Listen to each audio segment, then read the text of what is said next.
Sumber hukum ialah segala sesuatu yang menimbulkan aturan-aturan yang memiliki kekuatan yang bersifat memaksa, di mana jika aturan-aturan tersebut dilanggar maka akan mengakibatkan sanksi yang tegas dan nyata. Secara garis besar, sumber hukum dapat dibedakan menjadi sumber hukum tertulis dan sumber hukum tidak tertulis. Sumber hukum dalam arti sebagai asal hukum, membawa kepada suatu penyelidikan tentang wewenang untuk menyelidiki apakah suatu keputusan yang berasal dari penguasa yang berwenang atau tidak.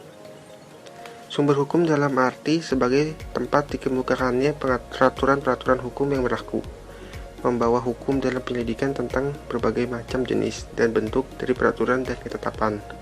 Sumber hukum dalam arti sebagai hal-hal yang seyogyanya memengaruhi penguasa dalam menentukan hukumnya, misalnya keyakinan akan hukumnya, rasa keadilan, ataupun perasaan akan hukum. Pengertian sumber hukum menurut Zevenbergen.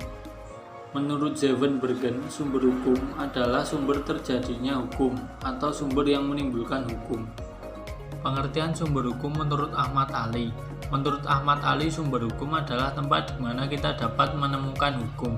Sumber hukum segi material. Sumber hukum material adalah faktor-faktor yang turut serta menentukan isi hukum. Faktor-faktor tersebut adalah faktor ideal dan faktor kemasyarakatan. Faktor ideal adalah patokan-patokan yang tetap mengenai keadilan harus ditaati oleh para pembentuk undang-undang ataupun para pembentuk hukum yang lain dalam melaksanakan tugasnya.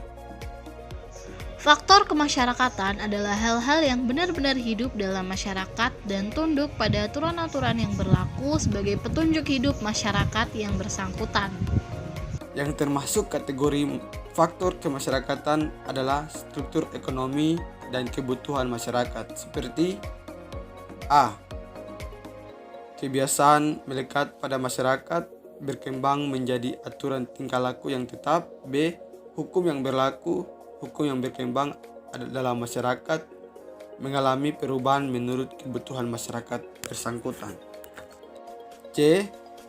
Tata hukum negara-negara lain. D. Keyakinan tentang agama dan kesusilaan. E. Aneka gejala dalam masyarakat yang sudah menjadi peristiwa maupun yang belum. Sumber hukum formal. Sumber hukum dengan bentuk tertentu yang merupakan dasar berlakunya hukum. Secara formal merupakan dasar kekuatan mengikatnya peraturan-peraturan agar ditaati oleh masyarakat maupun oleh para penegak hukum. Yang termasuk sumber hukum formal yaitu A. Undang-undang, B. Kebiasaan, C. Keputusan hakim, D. Traktat, E. Pendapat sarjana hukum. Yang pertama, undang-undang, yaitu suatu peraturan negara yang mempunyai kekuatan hukum yang mengikat, yang diadakan dan dipelihara oleh penguasa negara. Syarat-syarat berlakunya suatu undang-undang: yang pertama, diundangkan dalam lembaran negara oleh menteri atau sekretaris negara. Yang kedua, tanggal berlakunya suatu undang-undang menurut tanggal yang sudah ditentukan oleh undang-undang itu sendiri. Pada poin nomor 2, jika tanggal berlakunya tidak disebutkan, maka suatu undang-undang akan berlaku 30 hari setelah diundangkan dalam lembaran negara untuk wilayah Jawa dan Madura, dan 100 hari untuk wilayah di luar Jawa dan Madura. Berakhirnya kekuatan berlaku suatu undang-undang ketika 1. Jangka waktu berlaku telah ditentukan oleh undang-undang tersebut sudah lampau. 2. Keadaan atau hal untuk mana undang-undang itu diadakan sudah tidak ada lagi. Yang ketiga, undang-undang tersebut dengan tegas dicabut oleh instansi yang membuat atau instansi yang lebih tinggi. 4. Telah diadakan undang-undang yang baru yang isinya bertentangan dengan undang-undang yang dulu berlaku. Lembaran negara, suatu lembaran atau kertas, tempat mengundangkan semua peraturan-peraturan negara dan pemerintah agar sah berlaku.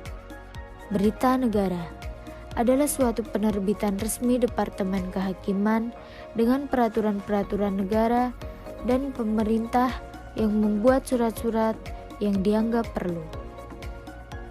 Kekuatan berlakunya undang-undang ada 3 macam, yaitu 1.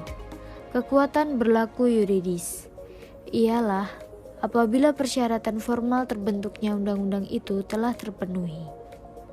2. Kekuatan berlaku sosiologis ialah apabila undang-undang itu efektif berlaku di masyarakat, yang meliputi paksaan pemerintah atau kesadaran masyarakat. 3. Kekuatan berlaku filosofis ialah apabila undang-undang tersebut memang sesuai dengan cita-cita hukum sebagai nilai positif yang tertinggi. Kebiasaan. Perbuatan manusia dilakukan secara berulang-ulang dalam hal yang sama, diterima oleh masyarakat dan dilakukan juga oleh masyarakat. Perbuatan yang berlawanan dinilai sebagai pelanggaran perasaan hukum. Timbul kebiasaan hukum yang kemudian dipandang sebagai hukum. Untuk timbulnya hukum kebiasaan, diperlukan beberapa syarat tertentu, yaitu: pertama, adanya perbuatan tertentu yang dilakukan berulang-ulang di dalam masyarakat tertentu. Kedua, adanya keyakinan hukum dari masyarakat yang bersangkutan. Keputusan-keputusan hakim. Pelaksanaan hukum dalam hal konkret terhadap tuntutan hak yang dijalankan oleh suatu badan yang berdiri sendiri dan diadakan oleh suatu negara serta bebas dari pengaruh apa atau siapapun dengan cara memberikan putusan yang bersifat mengikat dan berwibawa. Keputusan-keputusan hakim atau jurisprudensi dapat dibedakan menjadi dua macam, jurisprudensi tetap dan jurisprudensi tidak tetap. Jurisprudensi tetap merupakan keputusan-keputusan hakim yang berulang kali dalam kasus yang sama. Keputusan hakim tetap tentang putusan serupa dan menjadi dasar bagi pengadilan untuk mengambil keputusan. Jurisprudensi tidak tetap merupakan putusan hakim yang hanya dipergunakan sekali dalam menetapkan hukum dalam suatu perkara yang sama, tidak berulang kali sebagaimana jurisprudensi tetap. Traktat adalah perjanjian yang dibuat antar negara yang dituangkan dalam bentuk tertentu. Traktat juga bisa disebut sebagai perjanjian antar negara atau perjanjian internasional atau perjanjian yang dilakukan oleh dua negara atau lebih. Traktat terbagi ke dalam 3 macam. Yang pertama adalah traktat bilateral, yang kedua adalah traktat multilateral, dan yang ketiga adalah traktat kolektif.